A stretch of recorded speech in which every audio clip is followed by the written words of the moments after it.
भगवत पुराण कथा अष्टम स्कंद 18वां अध्याय। नमस्कार दोस्तों, यदि आप हमारे चैनल पे न्यू हैं तो चैनल को सब्सक्राइब कर लीजिएगा। बेल आइकन को प्रेस करके कमेंट बॉक्स में जय श्री हरि कृष्ण जय श्री हरि विष्णु अवश्य लिखिएगा। यदि आप गर्भवती माता हैं तो आप इसको प्रतिदिन प्रातः काल के समय या शाम काल के समय अवश्य ही सुने, जिससे आपको सर्वश्रेष्ठ संतान की प्राप्ति हो। अगर आप हमारे चैनल पे न्यू हैं तो आप इसको प्रथम स्कंद से अवश्य ही सुने, जिससे आपको इसका पूरा सार समझ में आए, इसका पूरा फल प्राप्त हो। हमारा 18वां अध्याय जो यहाँ से प्रारंभ होता है। जय श्री हरि कृष्ण।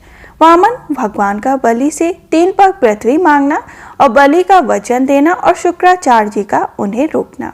श्री सुखदेव जी कहते हैं, राजा बलि के ये वचन धर्म भाव से भरे और बड़े ही मधुर थे। उन्हें सुनकर भगवान वामन ने बड़ी ही प्रसन्नता से उनका अभिनंदन किया और कहा, श्री भगवान ने कहा, राजन, आपने जो कुछ कहा वह आपकी कुल परंपरा के अनुरूप धर्म भाव से परिपूर्ण यश को बढ़ाने वाला अत्यंत मधुर है।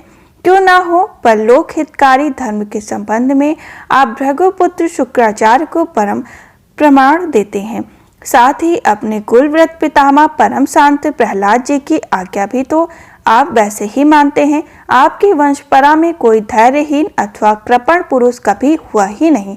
ऐसा भी कोई नहीं हुआ जिसने ब्राह्मण को कभी दान न दिया हो, अथवा जो एक बार किसी को कुछ देने की प्रतिज्ञा करके बाद में मुकर गया हो। दान के अवसर पर याचनाओं की याचना सुनकर और युद्ध के अवसर पर शत्रु के ललकारने पर उनकी ओर से मुंह मोड़ लेने पर कायर आपके वंश में कोई भी नहीं हुआ। क्यों ना हो, आपकी कुल परंपरा में प्रहलाद अपने निर्मल यश से वैसे ही शोभायमान होते हैं जैसे आकाश में चंद्रमा।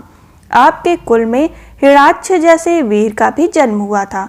वह वीर जब हाथ में गदा लेकर अकेला ही दिग्विजय के लिए निकला, तब सारी पृथ्वी घूमने पर भी उसे अपनी जोड़ का कोई भी वीर ना मिला। जब भगवान विष्णु ने जल में पृथ्वी का उद्धार कर रहे थे, तब वह उनके सामने आया और बड़ी ही कठिनाई से उन्होंने उस पर विजय प्राप्त की।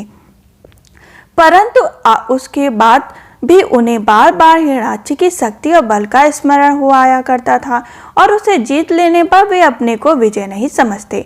जब हिरण्याक्ष के भाई हिरण्यकशिपु को उसके वध का वृत्तांत मालूम हुआ, तब वह अपने भाई का वध कराने को मार डालने के लिए क्रोध करके भगवान के निवास स्थान वैकुंठ धाम में पहुंचा। विष्णु भगवान माया रचने वालों में सबसे बड़े हैं और समय को खूब पहचानते हैं। जब उन्होंने देखा कि हिरण्यकशिपु तो हाथ में शूल लेकर काल की भांति मेरे ही ऊपर धावा कर रहा है, तब उन्होंने विचार किया, जैसे संसार के प्राणी पीछे मृत्यु लगी रहती है, वैसे ही मैं जहाँ जहाँ जाऊंगा वहीं वहीं यह मेरा पीछा करेगा। इसलिए मैं इसके हृदय में प्रवेश कर जाऊं, जिससे यह मुझे देख ना सके, क्योंकि यह तो बाहर मुख है, बाहर की वस्तुएं ही देखता है। असुर शिरोमणि जिस समय हिरण्यकशिपु उन पर झपट रहा था, उसी समय ऐसा निश्चय करके डर से कांपते हुए विष्णु भगवान ने अपने शरीर को सूक्ष्म बना लिया और उसके प्राणों के द्वारा नासिकाओं में होकर हृदय में जा बैठे। हिरण्यकशिपु ने उनके लोक को भली भांति छान डाला, परंतु उनका कहीं पता न लगा। इस पर क्रोधित होकर वह सिंहनाद करने लगे। उस वीर ने पृथ्वी, स्वर्ग, दिशा, आकाश, पाताल और समुद्र सब कहीं विष्णु भगवान को ढूंढा, परंतु वे कहीं भी उसे दिखाई न दिए। उनको कहीं न देखकर वह कहने लगा, मैंने सारा जगत छान डाला, परंतु यह मिला नहीं। अवश्य ही वह मृत्यु घाती इस लोक में चला गया, जहाँ जाकर फिर लौटा नहीं जाता। बस अब उससे वैर भाव रखने की आवश्यकता नहीं, क्योंकि वैर तो देह के साथ ही समाप्त हो जाता। क्रोध का कारण अज्ञान है, अहंकार से उसकी वृद्धि होती है। राजन, आपके पिता प्रहलाद नंदन विरोचन बड़े ही ब्राह्मण भक्त थे, यहाँ तक कि उसके शत्रु देवता ने ब्राह्मणों का वेश बनाकर उनसे उनकी आयु का दान मांगा और उन्होंने ब्राह्मणों के छल को जानते हुए अपनी आयु दे डाली। आप भी इस धर्म का आचरण करते हैं, जिसका शुक्राचार्य आदि गृहस्थ ब्राह्मण आपके पूर्वज प्रहलाद और दूसरे यशस्वी वीरों ने पालन किया है। दैत्येंद्र, आप मुंह मांगी वस्तु देने में श्रेष्ठ हैं, इसी से मैं आपसे थोड़ी सी पृथ्वी, केवल अपने पैरों से 3 पग मांगता हूँ। मानना कि आप सारे जगत के स्वामी और बड़े ही उद्धार हैं, फिर भी मैं आपसे इससे अधिक नहीं चाहता।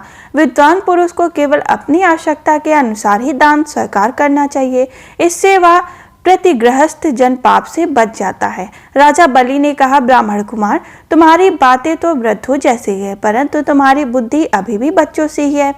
अभी तुम हो तो भी बालक ही ना, इसी से अपना हानि लाभ नहीं समझ रहे। मैं तीनों लोगों का एकमात्र अधिपति हूँ और द्वीप का द्वीप दे सकता हूँ। जो मुझे अपनी वाणी से प्रसन्न कर ले और मुझे केवल 3 डग भूमि मांगे, वह भी कुछ बुद्धिमान कहा जा सकता। ब्रह्मचारी जी, जो एक बार कुछ मांगने के लिए मेरे पास आ गया, उसे फिर कभी किसी के पास मांगने की आवश्यकता नहीं पड़ती। अतः अपनी जीविका को चलाने के लिए तुम्हें जितनी भूमि की आवश्यकता हो उतनी मुझसे मांग लो। श्री भगवान ने कहा, राजन, संसार के सब प्यारे विषय एक मनुष्य कामनाओं को भी पूर्ण करने में सामर्थ्य नहीं, यदि वह अपने इंद्रियों को वश में रखने वाला संतोषी न हो। जो 3 पग भूमि से संतोष नहीं कर लेता, उसे 9 वर्षों युक्त एक द्वीप भी दे दिया जाए तो भी वह संतुष्ट नहीं हो सकता, क्योंकि उसके मन में 7 द्वीप पाने की इच्छा बनी ही रहेगी। मैंने सुना है कि पृथु, गाय आदि नरेश 7 द्वीपों के अधिपति थे, परंतु उतने धन और भोगों की सामग्री मिलने पर भी वे तृष्णा को पार न पा सके। जो कुछ प्रारब्ध से मिल जाए उसी से संतुष्ट हो रहने वाला पुरुष अपने जीवन में सुख व्यतीत करता है, परंतु अपने इंद्रियों को वश में न रखने वाले तीनों लोगों का राज्य पाने पर भी दुखी ही रहता है। श्री शुकदेव जी कहते हैं, भगवान के इस प्रकार कहने पर राजा बलि हंस पड़े। उन्होंने कहा, अच्छी बात है, जितनी तुम्हारी इच्छा हो उतनी ही ले लो। यूँ कहकर वामन भगवान 3 पृथ्वी का संकल्प करने के लिए उन्होंने जलपात्र उठाया। शुक्राचार्य सब कुछ जानते थे, उन्होंने भगवान की यह लीला भी छिपी नहीं रही। उन्होंने राजा बलि को पृथ्वी देने के लिए तैयार देखकर उनसे कहा। शुक्राचार्य ने कहा, विरोचन कुमार, ये स्वयं अविनाशी भगवान विष्णु हैं। देवताओं का काम बनाने के लिए कश्यप की पत्नी अदिति के गर्भ से अवतरित हुए। तुमने यह अनर्थ न जानकर क्या ये सब मेरा है, सब कुछ छीन लेंगे, इन्हें दान देने की प्रतिज्ञा कर ली है। ये तो दैत्यों पर बहुत ही बड़ा अन्याय होने जा रहा है, इससे मैं ठीक नहीं समझता। स्वयं भगवान ही अपनी योग माया से यह ब्रह्मचारी बनकर बैठे हुए हैं। ये तुम्हारे राज्य, ऐश्वर्य, लक्ष्मी, तेज और विश्व विख्यात कीर्ति सब कुछ तुमसे छीन कर इंद्र को दे देंगे। ये विश्व रूप हैं, 3 पगों में तो ये सारे लोगों को नाप लेंगे। मूर्ख, जब तुम अपना स्वार्थ ही विष्णु को दे डालोगे तो तुम्हारा जीवन निर्वाह कैसे होगा। ये विश्वव्यापक भगवान एक पग में पृथ्वी और दूसरे पग में स्वर्ग को नाप लेंगे। इनके विशाल शरीर का आकाश भार जाएगा, तब इनका तीसरा पग कहाँ जाएगा। तुम उसे पूरा ना कर सकोगे। ऐसी दशा में समझता हूँ कि प्रतिज्ञा करके पूरा ना कर पाने के कारण तुम्हें नरक में ही जाना पड़ेगा, क्योंकि तुम अपनी की हुई प्रतिज्ञा को पूर्ण करने में सर्वथा असमर्थ हो जाओगे। विद्वान पुरुष उस दान की प्रशंसा नहीं करते जिसके बाद जीवन निर्वाह के लिए ही कुछ ना बचे। जिसका जीवन निर्वाह ठीक ठीक चलता है, वही संसार में दान, यज्ञ, तप और परोपकार कर्म कर सकता है। जैसे जड़ न रहने पर वृक्ष सूखकर थोड़े ही दिनों में गिर जाता है, उसी प्रकार यदि धन देने से अस्वीकार न किया जाए तो यह जीवन सूख जाता है, इसमें संदेह नहीं। हाँ, मैं दूंगा यह वाक्य ही धन को दूर हटा देता है, इसलिए इसका उच्चारण ही अपूर्ण अर्थात धन से खाली कर देने वाला है। यही कारण है कि जो पुरुष हाँ मैं दूंगा ऐसा करता है, वह धन से खाली हो जाता है। जो याचक को सब कुछ देना स्वीकार कर लेता है, वह अपने लिए भोग की कोई सामग्री नहीं रख सकता। इसके विपरीत मैं नहीं दूंगा, यह जो अस्वीकारात्मक असत्य है, वह अपने धन को सुरक्षित रखने तथा पूर्ण करने वाला है, परंतु ऐसा सब समय नहीं करना चाहिए। जो सबसे सभी वस्तु के लिए नहीं करता रहता है, उसकी अपकीर्ति हो जाती है। वह तो जीवित रहने पर भी मृत्यु के समान ही है।